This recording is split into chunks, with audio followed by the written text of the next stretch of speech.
আসসালামু আলাইকুম, কেমন আছেন সবাই? সবাইকে রমজান মোবারক। আশা করছি সবাই অনেক বেশি ভালো আছেন। আল্লাহ পাক আমাদের সবাইকে সুস্থভাবে রমজান পালন করার তৌফিক দিক। তো আজকে বাংলাদেশে প্রথম রোজা, আর সেহরিতে আমি খুবই সিম্পল ভাবে চিংড়ি মাছের মালাইকারি রান্না করেছিলাম। সেই রেসিপিটা আপনাদের সঙ্গে শেয়ার করতে যাচ্ছি। আশা করছি সবার ভালোই লাগবে। তো প্রথমে আমি লবণ আর হলুদ দিয়ে মাখিয়ে রাখা চিংড়ি মাছগুলোকে একটু ভেজে নিয়েছি। অবশ্যই হালকা করে ভাজতে হবে। তো তারপর আমি আরেকটু তেল বাড়িয়ে দিয়ে সেই তেলের মধ্যে দিয়েছি পেঁয়াজ। তো পেঁয়াজটা যখন একটু লাল লাল করে ভাজা হয়ে যাবে তখন আমি দিয়ে দেবো গরম মশলা।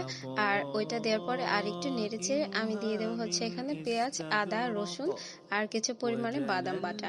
তো এটা আমি ব্লেন্ডার করে নিয়েছিলাম। তারপরে দিয়েছি এখানে কাঁচা মরিচ বাটা। আমি খুবই কম পরিমাণে শুকনো মরিচ ব্যবহার করেছি, শুধুমাত্র কালারের জন্য। তো এই যে মশলা দিয়ে দিলাম। তো এখানে ছিল হচ্ছে যে ধনিয়ার গুঁড়া, একটু মিক্স মশলা আর হচ্ছে যে লবণ। আর দেখতেই তো পেলেন কত সামান্য পরিমাণে আমি হচ্ছে মরিচের গুঁড়া দিয়েছি, জাস্ট একটু কালার আসার জন্য।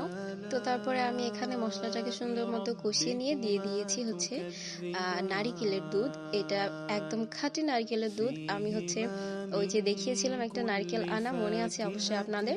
তো ওইটাই দিয়েছি, অ্যান্ড দেন আমি সুন্দর মতো মশলাটাকে আবারও কষিয়ে নিয়েছি, কারণ নারিকেলের দুধেও না একটা স্মেল থাকে। তো ওইটাই হচ্ছে আর কি, যাতে না থাকে তার জন্য। তো আমি দুধটাকেও একদমই সুন্দর মতো কষিয়ে নিয়েছি, মানে একদমই শুকিয়ে ফেলেছিলাম।